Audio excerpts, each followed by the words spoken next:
Fala pessoal, tudo bem com vocês? Aqui é o Andreas Barreto do canal Oliver Talk, o canal que descomplica a cultura. E aqui nós estamos para mais um episódio da série Eleições Americanas e hoje nós vamos falar sobre elas, as tão famigeradas fraudes.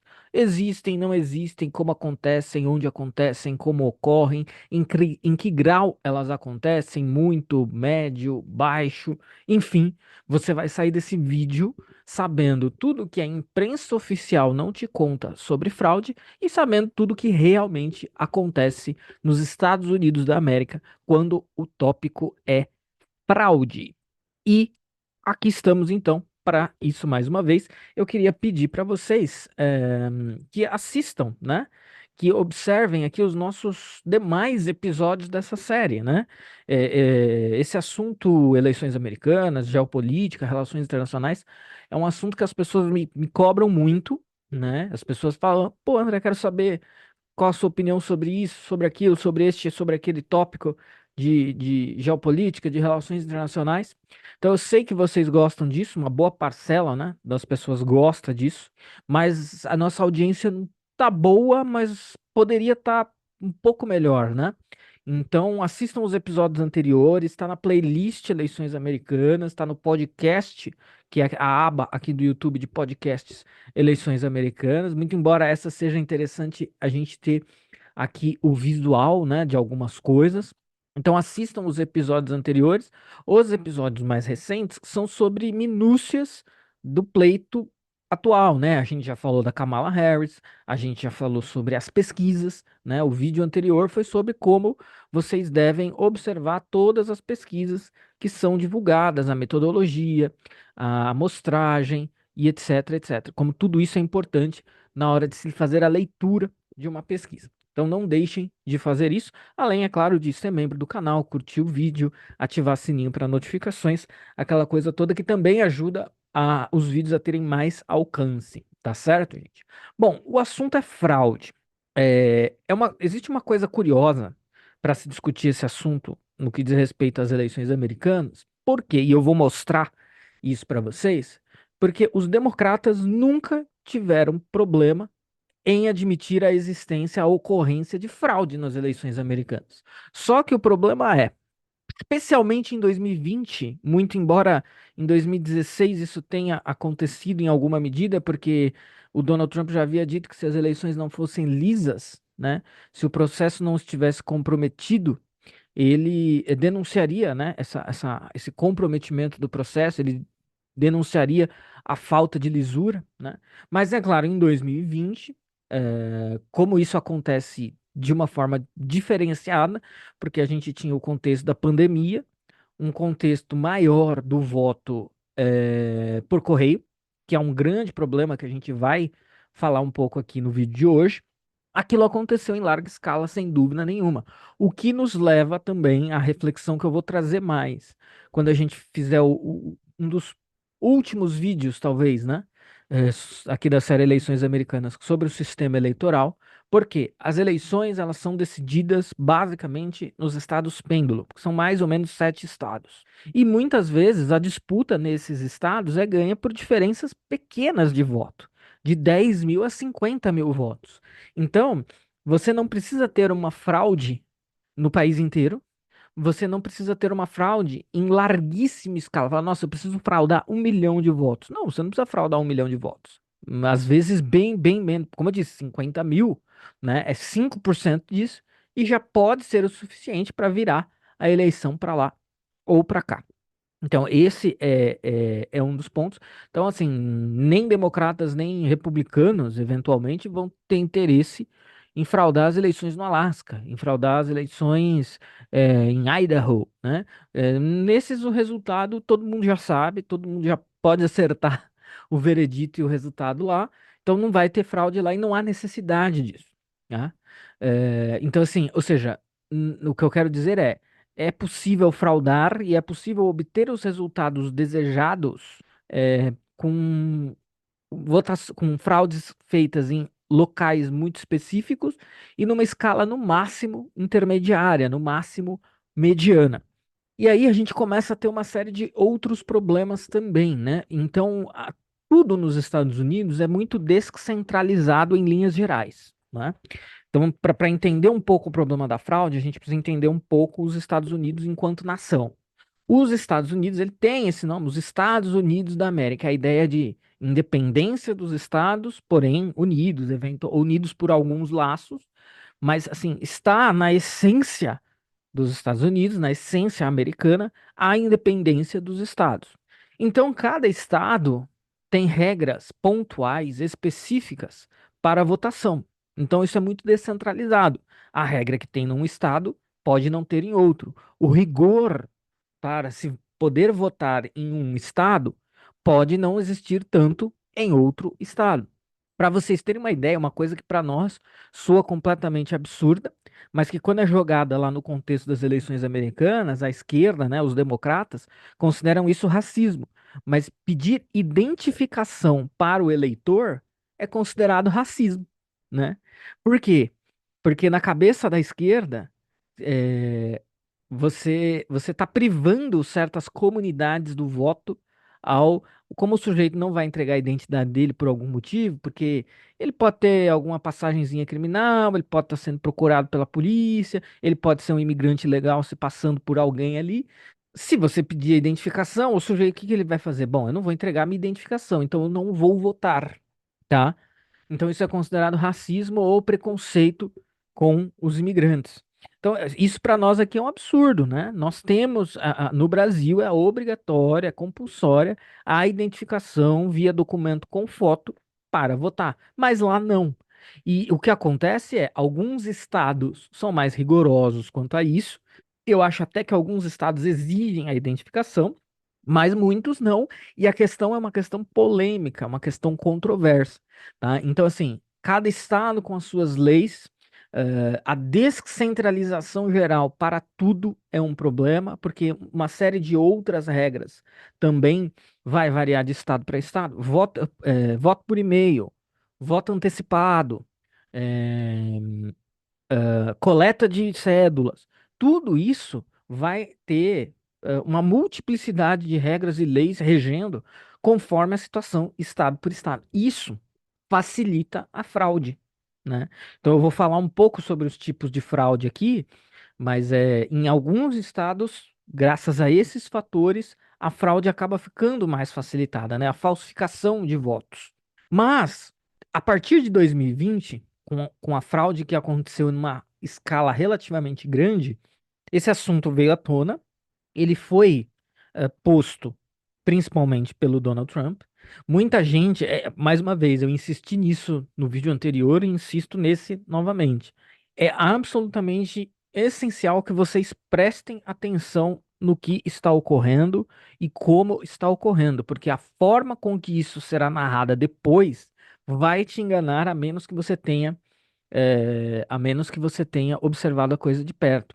Então, por exemplo, quando as eleições de 2020 acabam, o Donald Trump e a sua equipe levantam uma série de objeções a uma série de ocorrências em estados específicos. No Arizona tem isso, na Geórgia tem isso, na Pensilvânia tem isso. Tem uma série de problemas ali, Wisconsin, com a contagem dos votos, com as metodologias, etc. A equipe jurídica do Donald Trump coloca ali um monte de contestações legais a isso, né? Mas acaba tendo ali por minúcias jurídicas e por especificidades jurídicas, né? As cortes locais vão se recusando, e aí, quando bate na Suprema Corte, a Suprema Corte fala: olha, nós não vamos nem analisar, porque isso não é uma questão da nossa competência, da nossa governança, da nossa alçada. Por que que eu estou citando isso? Porque alguém com certeza vai falar: essas acusações, essas alegações de fraude levantadas pelo Donald Trump foram todas refutadas, foram todas mostradas inverídicas, não factuais. Mentira, mentira, porque as investigações nem ocorreram, né? As legislaturas locais se negavam e quando batia na Suprema Corte, a Suprema Corte meio que devolvia a bola por causa daquela questão que eu falei, da descentralização geral das coisas. E ficou tudo pendurado. Se você buscar, isso eu não tenho como projetar aqui, eu não separei, mas se você buscar isso lá, você vai encontrar. as notícias referentes a isso. Então não é o caso que todas aquelas acusações de fraude se mostraram inverídicas. Muitas sequer foram investigadas, tá? Mas, então, assim, ficou muito marcado. A gente está em 2024, então a gente tem essa vantagem de poder olhar a coisa em perspectiva. 2020 fica muito marcado como um discurso trumpista, como um discurso de direita, essa coisa da fraude. E aí tem a ver com a primeira coisa que eu quero projetar aqui para vocês. É, quem assiste aquele seriado Todo Mundo Odeia o Chris sabe isso que eu tô projetando aqui, né? Que o Chris faz uma piada com a recontagem dos votos na Flórida na disputa de 2000 entre o Al Gore e o Bush, né? Então eu lembro que o Chris faz uma piada lá. Por quê? Porque existe um problema nas eleições. A Flórida acaba sendo o pêndulo final que decide a eleição a favor do Bush depois da recontagem, mas é um estado que requer uma recontagem. Então, veja, é, houve uma recontagem na Flórida em 2000. Houve uma recontagem em 2016, quando a Hillary Clinton e seu time usa a Jill Stein, a candidata do Partido Verde, como proxy para colocar essa questão em xeque. É, Qual é o propósito de você fazer uma recontagem? Você está fazendo uma recontagem porque você acredita, a partir de alguma evidência ou de algum palpite que seja, mas você acredita que houve algum equívoco. E se houve equívoco, a gente tem duas possibilidades. Foi realmente um equívoco, um erro, ou foi uma coisa manipulada. Então, seja equívoco, seja manipulação, você já tem colocado em xeque a lisura daquilo. Então, colocar em xeque a lisura das eleições, das contagens, a possibilidade de fraude, não é, ou seja, todo o pós, né? Então, mas é feita a recontagem na Flórida, o Bush é considerado vencedor e ele ganha as eleições. Isso foi inclusive algo que demorou, né? A coisa foi uma das eleições em que não houve resolução no dia, né, da eleição, né, na noite da eleição. Não teve uma resposta, porque o negócio ficou muito equilibrado, essa recontagem teve que ser feita, e isso foi decidido assim, na raspa do tacho depois. É, e como é o Bush que ganha, né, o candidato republicano, fica no ar para os democratas depois o cheirinho de arroz queimado no ar e a sugestão de que houve algum trambique, né? Então, ou seja, os democratas nunca tiveram nenhum problema em admitir a questão da fraude, em admitir a questão do trambique, nunca tiveram. Isso só vira uma narrativa conspiratória e absurda quando é o Donald Trump que começa a apontar e colocar o dedo nessa ferida, tá? Então, eu coloquei aqui projetado na tela para vocês o verbete da Wikipédia sobre a recontagem das eleições presidenciais na Flórida. Ó, foi feito até um filme sobre isso, né? Para a recontagem, né? Em 2008 foi feito um filme chamado Recount, né? Que é sobre a recontagem dos votos na Flórida. Então, a recontagem para as eleições presidenciais dos anos 2000 na Flórida foi um período de recontagem de votos na Flórida que ocorreu durante ah, as semanas após o dia da eleição. Então, o negócio se estendeu por semanas nas eleições presidenciais para os Estados Unidos dos anos 2000 entre George Bush e Al Gore. O voto da Flórida foi estabelecido em última instância a favor do Bush pela margem de, olha só, gente, 537 votos. Ou seja, é aquilo que a tese que eu coloquei para vocês lá atrás. É, Quando a gente fala de grau baixo, médio e alto de fraude nas eleições americanas, a gente está falando. Isso daí pode ser considerado numericamente baixo, mas o suficiente para virar um estado e, por consequência, se a eleição inteira estiver dependendo desse estado, para virar uma eleição, né? Então, ou seja, olha só, a gente está falando de um sistema descentralizado com uma multiplicidade de regras, tá? Onde um estado pode virar para um lado ou para o outro por causa de 500 votos. Então, assim, é uma questão. Você admitir com razoabilidade a possibilidade da fraude é uma questão de inteligência elementar. É uma questão de inteligência básica. Se o quadro é esse, é óbvio que pode haver a fraude, né? No mínimo, você é obrigado a suspender o seu juízo e colocar isso como uma possibilidade concreta, né? Então, a eleição foi decidida a favor de Bush por uma margem de 537 votos, quando a Suprema Corte dos Estados Unidos, em Bush versus Gore, interrompeu a recontagem que havia sido iniciada a partir de uma decisão da Suprema Corte da Flórida. A vitória de Bush na Flórida deu a ele a maioria dos votos no colégio eleitoral e a vitória nas eleições presidenciais, né? Então, assim, este evento deixou, né, num período em que as coisas eram de uma outra forma, né, deixou um cheiro de arroz queimado no ar a respeito de fraude favorecendo os republicanos, digamos assim, ou de algo suspeito que os democratas nunca deixaram passar, né? Então essa ideia de que a fraude nas eleições é uma conspiração republicana ou trumpista dos MAGA Republicans, etc., é uma grande furada. Agora, eles contam que as pessoas não vão saber, não vão lembrar, não vão se importar, né? Por isso que é essencial esse trabalho aqui de resgate, né? Aqui, gente, tem até, eu vou diminuir aqui e vou mostrar para vocês, existe até a, a cédula, né? Ó, isso daqui era a cédula do eh, das eleições na Flórida, no County de Palm Beach, né? Ó. Official Ballot General Election Palm Beach County, Flórida, 2000, tá? A confusão, né? Na legenda está escrito assim, né? Que é, por estar lado a lado, né? Ó, bom, se o republicano tá aqui, o democrata só pode estar aqui do lado, né?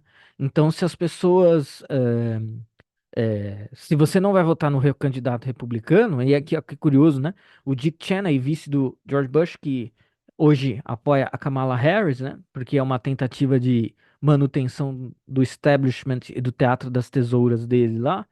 Algumas pessoas teriam votado no Pat Buchanan, porque ele vinha, a pessoa nem leu, né?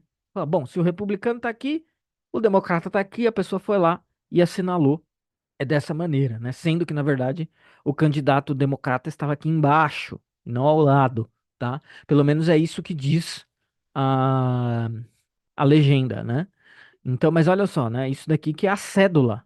Foi a cédula eleitoral lá nos anos 2000 no condado de Palm Beach, na Flórida. E tem isso também que eu não mencionei, né? Além da questão das legislações estaduais, ainda tem as legislações dos counties, né? Os counties são os condados, né? Às vezes isso abrange uma cidade, às vezes isso abrange um aglomerado de cidades, né? Mas quando a gente, quem já observou mapas eleitorais nos Estados Unidos, você vê, né? Você tem o resultado per county, né? Por condado, que obviamente vai determinar o resultado no estado, que vai determinar o resultado nas eleições gerais. Mas ainda existe essa possibilidade de regras específicas dos condados.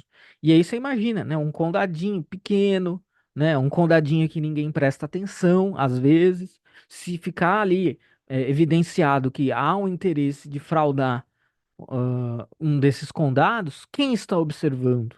Quem está verificando, né? Então, quando a gente sabe que informações da NASA são desmembradas e descobertas, e-mails oficiais de personagens hiper importantes são hackeados, né? Você acha mesmo que tá todo mundo prestando atenção igualmente se a eleição está ocorrendo de forma lisa em todos os counties, né? Então é uma coisa assim, não precisa ser muito inteligente para saber a resposta dessa pergunta. Depois dessa questão dos anos 2000, eu queria mostrar isso aqui para vocês também, né? Em 2016, a a Hillary Clinton, houve um flerte de fraude, né, por parte da campanha da Hillary Clinton. Tanto é que, se eu não me engano, ela não parabeniza o Donald Trump na noite das eleições. Isso eu não me lembro, tá? Eu não me lembro. Mas eu não lembro se é isso ou se ela orientou o Joe Biden a não parabenizar o Donald Trump no dia das eleições em 2020, caso o resultado fosse favorável ao Trump já na noite da eleição. Justamente vislumbrando o quê? Contestações futuras, recontagens, etc. Então, olha só, né? Quem disse que o lado democrata não trabalha com essa hipótese também? Ele trabalha. Só que, claro, quando a coisa o favorece, você fica quieto, né? Então, em 2016, a campanha da Hillary Clinton usa a Jill Stein, que é a candidata do Partido Verde, que inclusive é candidata nesse pleito novamente, tá? No pleito de 2024, a Jill Stein é candidata, só que esse ano a coisa virou, inclusive no assunto fraude, tá, gente? Alguns estados, como Arizona, Geórgia, Pensilvânia, que foram os estados que teve mais suspeita em 2020, por exemplo, na Pensilvânia já saiu uma lei dizendo que cédulas com a data errada, por quê? A questão da data, porque existe o voto pelo correio e o early voting. Se tiver algum problema com a data indicada ali, aquela cédula vai ser descartada. Então, isso é um elemento que joga contra os democratas e a favor dos republicanos, tá? Então, mas em 2016, a Hillary Clinton e o Partido Democrata usa a Jill Stein como proxy para questionar o resultado e solicitar um recount, por exemplo, no estado do Wisconsin, tá? Então, Jill Stein's election recount ends, então a recontagem proposta pela candidata Jill Stein termina e, na verdade, só que assim, o tiro saiu pela culatra, né? Porque essa recontagem acabou descobrindo ali, digamos, 131 votos a mais para o Trump. Então, assim, teve erro, sim, erro contra o Trump, né? Por uma margem aí pequena, mas a gente precisa entender esse pequeno nas eleições americanas de uma maneira muito relativa, né? Mas, enfim, isso não alteraria o resultado das eleições, porque o Trump já tinha ganhado o estado de Wisconsin, tá? Mas assim, por que que isso foi feito, né? Porque havia o cheiro da dúvida no ar, né? E que as trincheiras democratas à esquerda trabalhem com essa hipótese, ou seja, acreditem também que o sistema pode ser é, fraudado de alguma maneira, não é nenhuma surpresa. Não há surpresa alguma nisso, tá? Então, isso eu acho muito importante de mostrar. Esse tipo de detalhe vai ficar perdido e esquecido, exceto por aquelas pessoas que acompanham esse processo, como nós, com muito cuidado, com muita cautela, com muita parcimônia, né? E que se lembram desses fatos, tá? Uma outra coisa que eu queria dizer, que eu queria falar para vocês, né? Que é a questão do ballot harvesting, né? Ou como diz aí o verbete da Wikipédia, o ballot collecting, né? Então, como eu disse, nos Estados Unidos já por tradição existe a questão ah, do voto pelo correio, tá? Então, normalmente, né, países que admitem o voto pelo correio são aqueles, por exemplo, nacionais que moram no estrangeiro são autorizados a votar pelo correio, né? Então, minha avó era espanhola, ela recebia a cédula pelo correio, ela podia colocar ali e mandar de volta e o voto dela ia ser computado. Eu, desde que adquiri cidadania italiana, ainda não estive, não houve nenhuma eleição majoritária na Itália ainda, mas quando houver, vai acontecer essa mesma coisa. Vou receber por correio na minha casa a cédula para depositar meu voto. Agora, nos Estados Unidos, existe essa tradição do voto pelo correio internamente, mais uma vez, tudo muito variável a depender dos estados, cada estado permitindo, não permitindo, eh, eh, permitindo com restrição ou não permitindo, enfim, cada um com regras bem mais ou bem menos permissivas ou restritivas, tá? Mas você tem, então, o voto pelo correio, mas isso ainda nem tem a ver com a questão do ballot harvesting. O ballot harvesting é a coleta da cédula. Não é exatamente é- é ainda o voto pelo correio, mas é o voto feito não no dia da eleição, lá no local de votação. E aí, o que que acontece, né? E abundam os vídeos disso na internet. Se vocês colocarem internet afora, ballot harvesting fraud, vocês vão encontrar o quê? A pessoa bate lá na porta da casa do sujeito, é, e fala: Olha, eu vim coletar a cédula da eleição, né? Ah, mas eu não vou votar. Não, então assim, existe um incentivo, existe, se a pessoa é mais humilde ou mais ignorante, essa pessoa pode orientar dentro daquilo que ela quer e acredita aquela pessoa a votar. Ou pode haver ainda a falsificação mesmo, né? Caiu na mão do coletor ali a cédula, uma cédula legítima de alguém. Ah, ou o próprio morador mesmo para falar, não, tô aqui, ó, não tem nada aí não, joga fora. E aí o cara que tá lá coletando vai marcar o que ele quiser. Ah, tem uma assinatura? Sim, tem uma assinatura. Mas, gente, falsificar, quem que vai conferir? Essas assinaturas, elas são conferidas mecanicamente, tá? Elas são cruzadas mecanicamente e conferidas dessa forma, enfim. Falsificação de assinatura, né, gente, é mais fácil e mais velho que andar para frente, tá? Então, assim, vejam, considerem isso que eu acabei de mostrar para vocês com o que eu falei anteriormente. Muitas vezes a eleição é decidida por margens pequenas, tá? Aí você tem a própria falsificação total da cédula, isso é uma possibilidade. Também teve vídeos em 2020 expostos por aquele grupo, o Veritas, né? De coletores de células que chegavam ali na caixinha do correio e despejavam dezenas, pencas, né, de cédulas. Todas aquelas cédulas eram legítimas, né?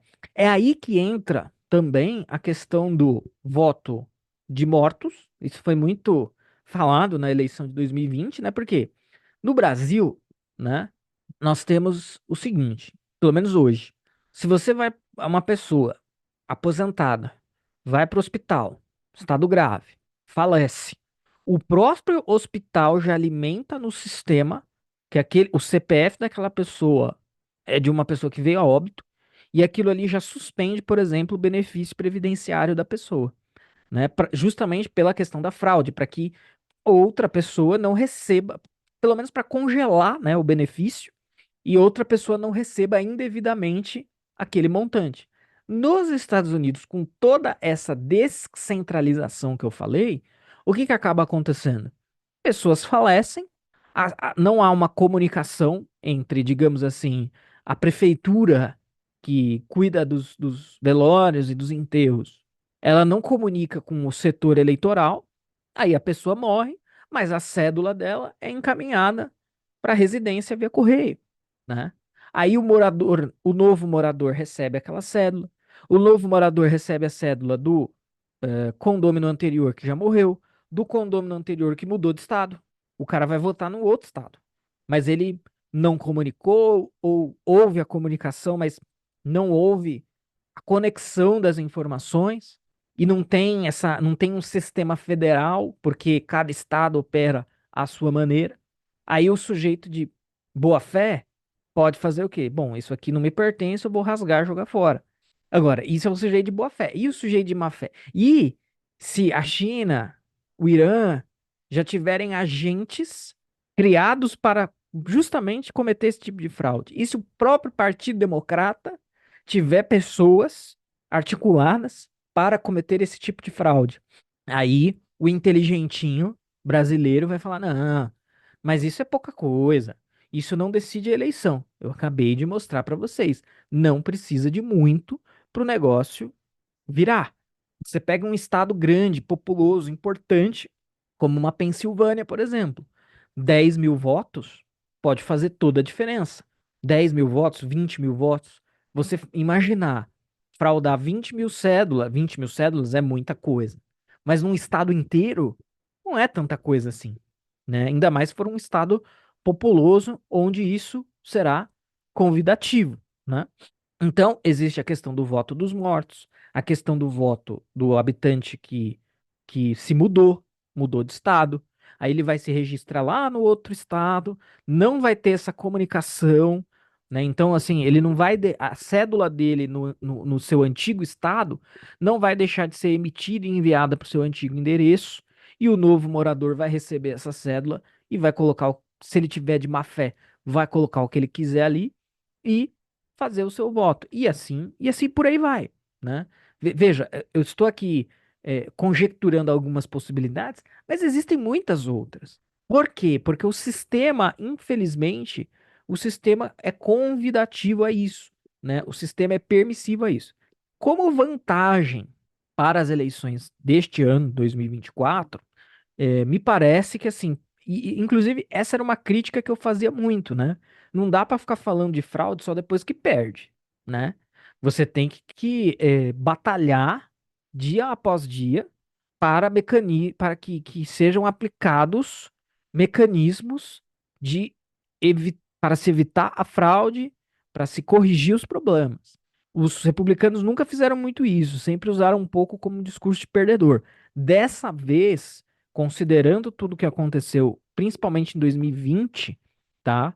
Quem quiser ir além, lê o livrinho, livrinho no bom sentido, né? Um ótimo livro do Paulo Henrique Araújo e do Ivan Kleber, Os Estados Unidos e o Partido das Sombras, que lá tem, muito claramente, uma coisa que foi inclusive publicada na Time, se eu não me engano, que é meio assim, olha, a gente roubou mesmo, né? Mais uma vez, né? Pro brasileirinho inteligentinho, o liberal, esquerdistinha da Globo News, etc. Ah, que absurdo! Isso são todas teorias da conspiração da extrema direita. Assim, o negócio é tão gritante, tão transparente, que eles até confessam. Não, a gente mexeu os pauzinhos aqui, e ali, os detalhes vocês encontram lá no livro Os Estados Unidos e o Partido das Sombras, do Paulo Henrique Araújo e do Ivan Kleber. É, Então, assim, não há muito segredo que isso acontece. A questão sempre é de grau, nunca foi num grau tão grande quanto em 2020, mas não dá para apenas ficar reclamando, é preciso buscar corrigir essa rota, corrigir esse curso, algo que parece ter sido feito principalmente nos estados em que isso mais foi gritante em 2020, Arizona, Georgia, Pensilvânia. Então, isso é um ponto favorável para as eleições desse ano, 2024, tá? Isso é importante de se ressaltar também. Então, parou de ser só um discurso de choro, um choro de perdedor, assim, entre aspas, que é o que acaba acontecendo muitas vezes aqui no Brasil também, né?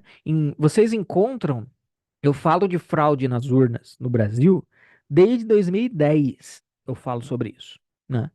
Agora, por dedução lógica, por questões ah, de análise que estão limitadas aos meus recursos. Aí, beleza, todo direitista vem falar de fraude, é, todo direitista vem falar de fraude depois que perde as eleições, amigo. Você tem que ir pra cima com força total, nem que essa seja a sua única pauta, sua única bandeira. Eu digo isso para os deputados, para os senadores, para os vereadores, etc, né? Porque você, cara, você tem acesso à informação, tem verba de gabinete para pagar funcionário para trabalhar e investigar isso. Enfim, tem a força de propor projetos de lei, né? Para corrigir isso, para evitar isso. Eu sou só um civil, eu não sou ninguém, né?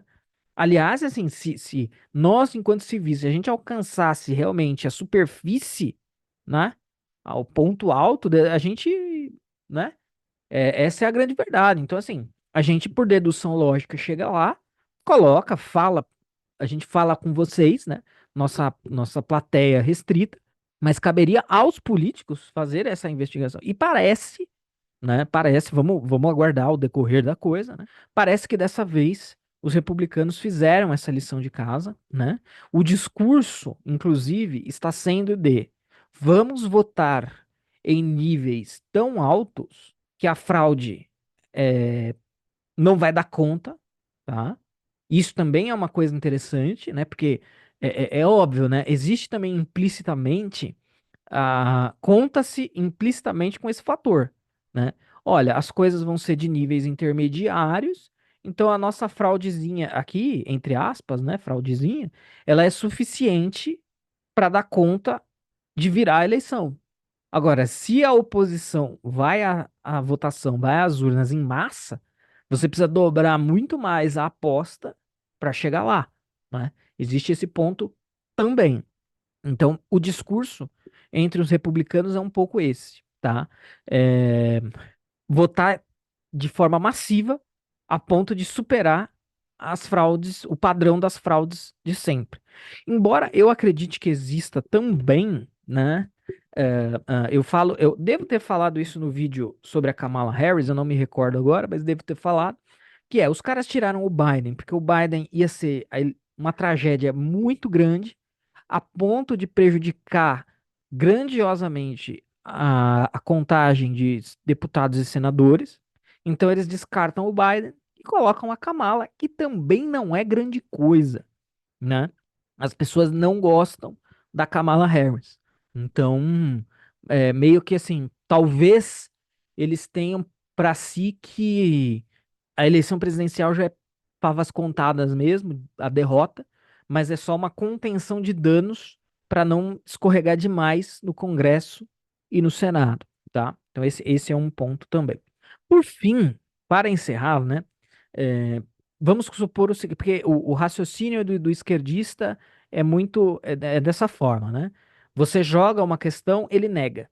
Você traz evidências tão avassaladoras que ele fala, olha, isso acontece, mas nem tanto, ou isso acontece, mas é bom, né? Na verdade, eu acabei de descobrir que é bom, né? Ele estava negando que existia e acontecia. Ou, mas nesse caso específico, ele pode tirar um rescaldo de tudo isso que eu mostrei e muito mais que haveria para mostrar. Eu fiz assim um basicão. Ah, tá vendo? Olha, essa é a democracia americana. Essa é a maior democracia do mundo. É, olha só, os caras, como eles são anárquicos no seu sistema eleitoral, né?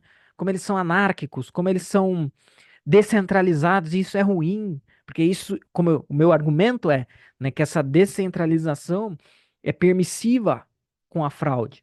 Só que o ponto é, mais uma vez, a gente precisa entender o sistema, a fundação, a estrutura do país. Qual é o grande ponto, né? Será que ninguém nunca pensou, os americanos são de fato todos burros e eles nunca pensaram nessa coisa, nessa possibilidade. Putz, eu não posso mandar cédula para casa das pessoas assim aleatoriamente, porque e se o vizinho intercepta? E se o sujeito morreu? E se o sujeito mudou? Será que os americanos são burros? Será que eles próprios nunca pensaram nisso? Mas aí entra um elemento que eu sempre cito, né? Que de tempos em tempos eu cito aqui no canal, que é a questão da sociedade de confiança. Os Estados Unidos, bem como uma série de outras nações desenvolvidas, são sociedades de confiança. Ou seja, o pressuposto geral, e isso é algo que o espírito revolucionário quer destruir demais, né? O espírito revolucionário. Você tem uma coisa que o espírito revolucionário quer destruir, é esse sentimento de confiança que impera nessas sociedades envolvidas.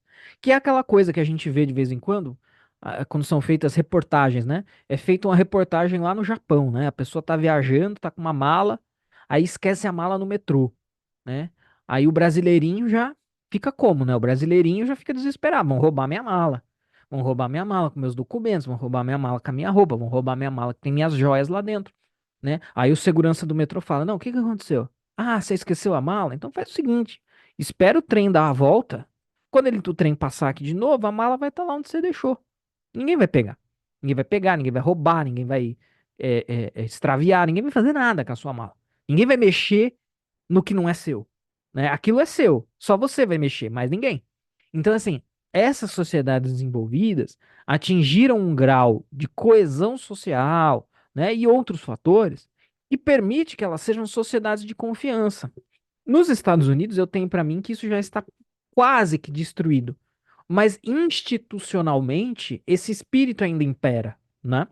E é por isso, porque o sistema pensa o quê? Não, eu estou mandando a cédula para esse endereço, caso esta cédula caia na mão de alguém que não seja o seu devido dono, seu devido portador, a pessoa vai simplesmente falar, bom, isso aqui não é meu, Eu não sei onde que o cara tá, vou jogar fora, né? Vou descartar.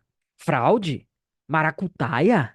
Nós, como brasileiros, já nós no Brasil é meio que o oposto, né? A gente não coloca um parafuso na calçada sem pressupor que alguém vai pegar aquilo, vai enfiar no teu pneu, vai enfiar no teu olho, vai, entendeu? A gente já, o nosso pressuposto é o contrário, né? A gente é uma sociedade de desconfiança, né? Até numa dessas reportagens em países desenvolvidos, né? Eu lembro que um nativo foi entrevistado e ele falou, olha, o cara falou assim, eu sei quando o turista é brasileiro. O turista é brasileiro quando ele leva a mochila na frente.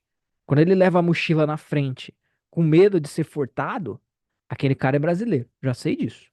E entre os demais, não impera esse sentimento, porque a pessoa não está imaginando que ali, naquele contexto, né, furto de celular, que é uma coisa assim, na maior parte dos países do mundo, inimaginável, pelo menos os minimamente decentes, né? Celular é um item de consumo quase descartável. Aqui no Brasil é uma máquina, né? A questão do roubo do celular. Então você tem seguro pro celular, você tem o celular reserva do bandido. Você, mesmo que você nunca tenha tido o seu celular roubado, você nunca foi furtado, nunca foi assaltado, o seu pressuposto, as suas ações, a sua tomada de cuidado é num sentido de desconfiança, de que isso pode acontecer, né? Então, assim, para nós, isso é muito normal. Para eles não. O pressuposto nunca vai ser o instinto primeiro, né? O primeiro passo, a primeira crença, nunca será de que vai ser feita a maracutaia, que vai ser feito o roubo, que vai ser feita a coisa errada. O instinto primitivo é de que será feita a coisa certa, de que não será feita, enfim, o jeitinho, a coisa errada, né? Então, aí tem esse conceito desse autor chamado Alain de Perifit, que até vale a pena a gente ler só esse trechinho, né? A sociedade de confiança traz uma valorização moral do desenvolvimento, demonstrando que ela não vem de um acontecimento exterior, mas de uma disposição interior, como um combate interior dentro de cada um de nós, uma luta para substituir a resignação pela energia, a rotina pela invenção. Porque, enfim, o que coloca uma sociedade em movimento é o homem centrado em si, no caminho da construção de um mundo em que a satisfação de suas necessidades materiais e o desenvolvimento das suas aspirações possam beneficiar a si e aos outros com progressos constantes, né? Então, essa coisa da valorização moral do desenvolvimento, né? Fazer o certo, pressupor o certo é o caminho para que todas as coisas caminhem, com perdão da redundância aí, bem e corretamente. Então, a sociedade, na sua coesão, compartilha desse sentimento e essa coisa é uma máquina positiva de retroalimentação, tá? Então, as instituições, a descentralização americana é possível porque ela parte desse pressuposto institucional da confiança, né? Brasileiros que vão para lá fazem muito esses relatos, né, de troca de produtos, por exemplo. Você vai trocar um produto, não precisa ter a nota fiscal, o RG, o CPF, tipo sanguíneo do bisavô. A gente vai fazer uma troca de um produto num comércio no Brasil, precisa tudo isso, né? Porque o cara tá imaginando ali, será que tá passando a perna? Será que não comprou em outro lugar? Será que não estragou e tá tentando meter o louco vindo trocar, né? Etc, etc, etc. Lá não. E aí, pegue isso e aplique a questão das eleições. Esse é um dos motivos pelos quais a fraude é possível, a fraude existe, a fraude ocorre. Você só precisa de uma investigação delicada e cuidadosa para conferir realmente o grau, né, em que isso ocorre. Feita também a ressalva que eu já fiz, que esse grau não precisa fraudar 1 milhão de votos, tá?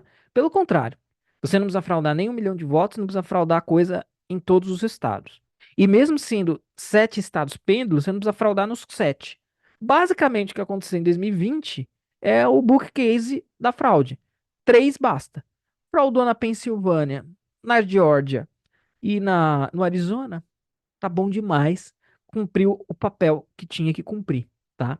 Então, gente, isso é o mínimo que vocês precisam saber sobre fraude nas eleições americanas e é um repertório, é um conhecimento que vocês precisam ter para analisar essa e quaisquer outras eleições americanas por vir. tá? Aqui nossos recados finais, né? Entrem no nosso site, tá aqui na descrição do vídeo. Ao final dos artigos lá no site, vocês vão encontrar e-books, vão encontrar elementos que vocês vão ganhar colocando o e-mail de vocês. Entrem no nosso Instagram, tá? Sejam membros do canal. Os membros do canal têm acesso antecipado aos vídeos, como este e outros. Além, dependendo do tipo de membro que você é, você também pode ter acesso às nossas aulas do Teatro das Ideias, tá? Nós estamos ainda numa aula sobre Pascal a respeito da imortalidade da alma. Tá certo, minha gente? Então, este foi mais um vídeo da série Eleições Americanas. Vejo vocês mais ou menos daqui a 15 dias. Até lá e um forte abraço.